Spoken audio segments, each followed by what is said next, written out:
అందరికీ నమస్కారం అండి. అక్షర ఛానల్కి స్వాగతం సుస్వాగతం.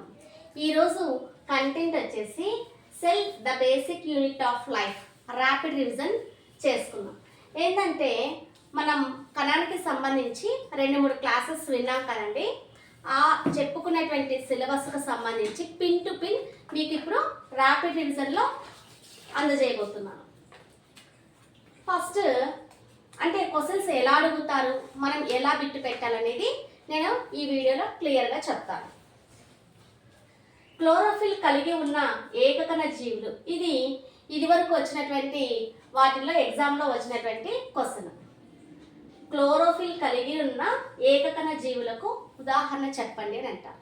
మనకు అక్కడ ఆప్షన్లో యుగ్లినా, తర్వాత క్లాండ్రోమోనాస్, ఎచ్రిషియా కొలై, వాల్వాక్స్ ఇలాంటివన్నీ ఇస్తారు. కాకపోతే మనం ఇక్కడ గమనించాల్సింది క్లోరోఫిల్ కలిగి ఉన్నటువంటి ఏకకణ జీవులని మనం గుర్తుపెట్టుకోవాలి. ఈ క్లోరోఫిల్ని మాత్రమే జాగ్రత్తగా చూసుకోవాలి. ఏకకణ జీవులు అంటే వాల్వాక్స్, ఎచరిషియా కొలై, తర్వాత అమీబా, పారామిషన్ ఇవన్నీ రావచ్చు. ఇవన్నీ ఏకకణ జీవులకు ఉదాహరణనే. కాకపోతే ఇక్కడ మనం కన్ఫ్యూజ్ చేయడానికి క్లోరోఫిల్ కలిగి ఉన్న ఏకకణ జీవులకు ఉదాహరణ అని అడుగుతాడు. అప్పుడు మనం ఆప్షన్ క్లాండ్రోమోనాస్, యుగ్లినా మనం పెట్టాల్సినటువంటి బిట్కి ఆన్సర్ క్లాండ్రోమోనాస్, యుగ్లినా. నెక్స్ట్ మైక్రోస్కోప్ను వాడకాన్ని నిర్దేశించింది ఎవరు అన్నా, లేకపోతే ఫాదర్ ఆఫ్ మైక్రోస్కోపీ అన్న మనం ఏ ఆన్సర్ పెట్టాలంటే ఆంటోనీ వాన్ ల్యూవెన్హాక్, ఈ మైక్రోస్కోప్ వాడకాన్ని నిర్దేశించినటువంటి వ్యక్తి. నెక్స్ట్ జంతురాజ్యంలో అతిపెద్ద కణం ఏంటి అని అడగడానికి అవకాశం ఉంది. జంతురాజ్యంలో అతిపెద్ద కణం వచ్చేసి ఆస్ట్రిచ్ అండకణం. నెక్స్ట్ చిన్న కణం వచ్చేసి అలా కూడా అడగడానికి అవకాశం ఉంది. జంతురాజ్యంలో అతి చిన్న కణం ఏమిటి అని అడగడానికి అవకాశం ఉంది. అప్పుడు మనము బిట్ అంటే ఉన్న 4 ఆప్షన్స్లో మనం ఏది సెలెక్ట్ చేసుకోవాలంటే శుక్రకణం లేదా బ్యాక్టీరియా కణం అని ఆప్షన్కి ఎన్నుకోవాలి. అలాగే వృక్షరాజ్యంలో అతి పెద్ద కణం ఏమిటి అని అడగటానికి అవకాశం ఉంది. వృక్షరాజ్యంలో అతి పెద్ద కణం వచ్చేసి సైకస్ కణము, సైకస్ అండకణము, సైకస్ అండకణము చూడండి. నెక్స్ట్ మానవునిలో అతి పొడవైన కణం ఏమిటి అని అడగటానికి అవకాశం ఉంది. మానవునిలో అతి పొడవైనటువంటి కణము వచ్చేసి నాడీ కణము. ఇంకా బిట్టి ఏ విధంగా అడగడానికి అవకాశం ఉందంటే విభజన చెందడానికి వీలు లేనటువంటి కణాలు లేదా విభజన శక్తి లేనటువంటి కణాలు అని అడగడానికి అవకాశం ఉంది.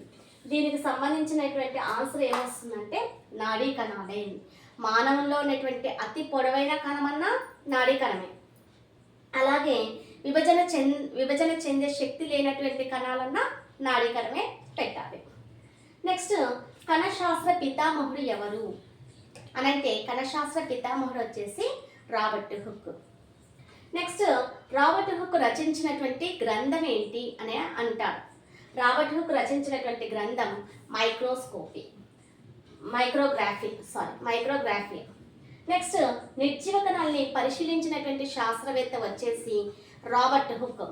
అలాగే సజీవ కణాల మీద పరిశీలించినటువంటి శాస్త్రవేత్త వచ్చేసి ఆంటోనీ వాన్ ల్యూవెన్హాక్. దీంట్లో కన్ఫ్యూజ్ కావడానికి అవకాశం ఉంది. నిర్జీవ కణాల మీద పరిశీలించింది రాబర్ట్ హుక్ అయితే సజీవ కణాల మీద పరిశీలించింది ఆంటోనీ వాన్ ల్యూవెన్హాక్. నెక్స్ట్ సైనోబాక్టీరియా లక్షణం ఏంటి అని అడిగాడు. గత డిఎస్సిలో ఈ బిట్ అడిగారు. సైనోబాక్టీరియా లక్షణం ఏంటి అని అంటే బాహ్యంగా ఇది శైవలాలను పోలి ఉంటుంది. దానికి ఆన్సర్ వచ్చేసి బాహ్యంగా శైవలాలను పోలి ఉంటుంది. ఇది గత డిఎస్సిలో అడిగినటువంటి ఇంపార్టెంట్ బిట్. నెక్స్ట్ అతి చిన్న బ్యాక్టీరియా పరిమాణం వచ్చేసి 0.1 నుంచి 0.5 మైక్రాన్లు. నెక్స్ట్ మానవుని కాలేయం కానీ మూత్రపిండ కణ పరిమాణం ఏంటి అని అడగడానికి అవకాశం ఉంది. కణ పరిమాణం అంటే సైజు 20 నుంచి 30 మైక్రాన్లని చెప్పాలి. అలాగే మానవుని నాడీ కణం పరిమాణం అని అడగొచ్చు.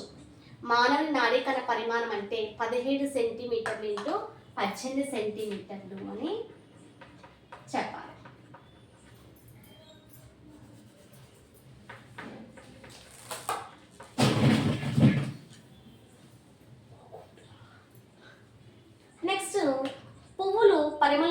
పరిమళిస్తాయి కదండి, అంటే వాసనను వెదజల్లుతూ ఉంటాయి. అది ఏ ప్రక్రియ ద్వారా ఆ సువాసనని మనం అందుకోగలుగుతున్నామంటే ఆ ప్రక్రియ పేరు వ్యాపనం. వ్యాపనం పద్ధతిలో మనం పువ్వుల నుంచి వాసనను గ్రహించగలుగుతున్నాం. నెక్స్ట్, భోపాల్ సంఘటనలో పొల్యూట్ అయినటువంటి వాయువు ఏ పద్ధతి ద్వారా జరిగింది అని అంటే వ్యాపన పద్ధతి ద్వారా జరిగింది. అంటే ఆ పొల్యూటెడ్ వాయువు అంతా మనం పీల్చుకున్నాం కదా, అది కూడా ఏ పద్ధతి ద్వారా అలా జరుగుతుంది అంటే వ్యాపన పద్ధతి ద్వారా అలా జరుగుతుందని చెప్పాలి. నెక్స్ట్, తాజా కూరగాయలకు సంబంధించి ఎస్పెషల్లీగా ద్రాక్షను అడుగుతున్నారు. మన సిలబస్కు సంబంధించి ద్రాక్షను పెట్టారు. తాజా పళ్ళకు సంబంధించి ద్రాక్ష పళ్ళను ఉప్పు నీటిలో వేసినప్పుడు అవి కొంచెం ముడుచుకుపోయినట్టుగా అనిపిస్తుంది. అది ఏ పద్ధతి ద్వారా ఎందుకు అలా జరుగుతుంది అని పరిశీలించినట్టయితే బాహ్య అంతర ద్రవాభిసరణము అని మనం పెట్టాలి. అంటే వాడు బిట్టిలో బాహ్య అంతర ద్రవాభిసరణమా, అంతర ద్రవాభిసరణమా, ఇలా వ్యాపనమా, ఇట్లా రకరకాలుగా అడగొచ్చు ఆప్షన్స్. మనం ఏం పెట్టాలి అంటే బాహ్య ద్రవాభిసరణం అని పెట్టాలి. నెక్స్ట్, ఎండిన కూరగాయలను మనం నీటిలో వేసినప్పుడు, అంటే ఉప్పు నీటిలో వేసినప్పుడు అవి ఎలా ఉంటాయంటే బాగా కొంచెం ఉబ్బి ఫ్రెష్గా కనిపిస్తాయి. అది ఏ పద్ధతి ద్వారా జరుగుతుంది అనే విషయానికి వస్తే ఇది అంతర ద్రవాభిసరణ పద్ధతి ద్వారా జరుగుతుంది.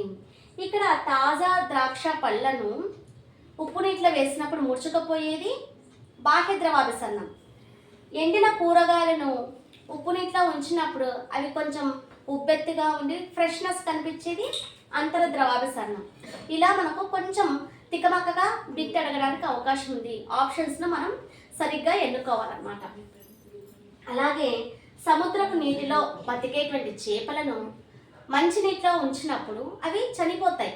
ఎందుకు అలా చనిపోతాయి అంటే ఇక్కడ కూడా జరిగేటువంటి ప్రక్రియ ఏంటంటే అంతర ద్రవాభిసరణ ప్రక్రియ ద్వారానే సముద్రం నీటిలో ఉండేటువంటి చేపలు మంచినీటిలో ఉంచినప్పుడు చనిపోతాయి. నెక్స్ట్, సకశేరుకాలలో కాలేయంను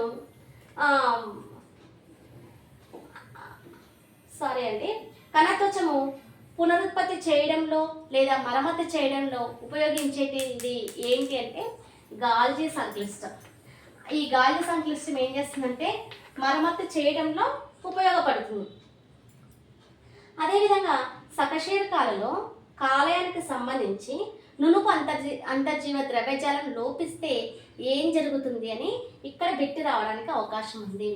అక్కడ సకశేరుకాలలో కాలేయానికి సంబంధించి నునుపు అంతర్జీవ ద్రవ్యజాలం లోపిస్తే అక్కడ విష పదార్థాల నిర్వీర్యం అనేది జరగదు. ఏది లోపిస్తే? నునుపు అంతర్జీవ ద్రవ్యజాలం లోపిస్తే విష పదార్థాల నిర్వీర్యం అనేది జరగదు. నెక్స్ట్, క్లోరోఫిల్లో ఉండేటువంటి ప్రధాన మూలకం ఏంటి అని అడగడానికి అవకాశం ఉంది. ఇప్పుడు నేను చెప్పేటివన్నీ టెట్లో వచ్చేటువంటి బిట్స్ అన్నమాట. ఏదైనా నోట్ చేసుకునే వాళ్ళు నోట్ చేసుకోండి. క్లోరోఫిల్లో ప్రధానమైనటువంటి మూలకం వచ్చేసి మెగ్నీషియం.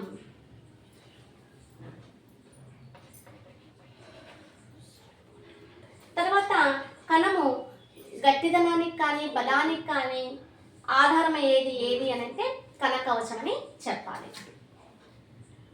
నెక్స్ట్, కణ సిద్ధాంతాన్ని ప్రతిపాదించింది ఎవరు అని అడగడానికి అవకాశం ఉంది. కణ సిద్ధాంతాన్ని ప్రతిపాదించింది ఇద్దరు శాస్త్రవేత్తలు, అదే స్వీడన్ మరియు శ్వాన్ అనేటువంటి శాస్త్రవేత్తలు. మరి కణ విభజనను ప్రతిపాదించింది ఎవరు అని అంటే రుడాల్ఫ్ వెర్కో. గమనించండి, కణ సిద్ధాంతాన్ని ప్రతిపాదించిందంటే ఇద్దరు శాస్త్రవేత్తలను గుర్తుపెట్టుకోవాలి. అది స్వీడన్ మరియు శ్వాన్ అనేటువంటి శాస్త్రవేత్తలు. అలాగే కణ విభజనను పరిశీలించింది అంటే దాని మీద ప్రయోగాలు చేసింది రుడాల్ఫ్ వెర్కో. దాని మీద సిద్ధాంతం చేశారు. కణ విభజన సిద్ధాంతాన్ని ప్రతిపాదించింది ఎవరయ్యా అంటే రుడాల్ఫ్ వెర్కో అని చెప్పాలి. నెక్స్ట్, ఎయిర్ ఫ్రెషనర్ కానీ అగరబత్తీలు కానీ దోమలను నివారించేటువంటి మందులు అవి వాసన కలగజేస్తాయి కదా, ఏ పద్ధతి ద్వారా ఆ వాసనను మనము పీలుస్తున్నాము, ఏ ప్రక్రియ జరగడం వల్ల అలా జరుగుతుంది అని అంటే వ్యాపన పద్ధతిలోని మనం ఆన్సర్ ఇవ్వాలి, వ్యాపనం. నెక్స్ట్, కణ మేధస్సు గలది ఏది అని అంటే కేంద్రకము. ఇంతేనండి. ఈ కంటెంట్ మీకు నచ్చినట్టయితే లైక్ చేయండి, షేర్ చేయండి, సబ్స్క్రైబ్ చేయండి ఫ్రెండ్స్. Thank you.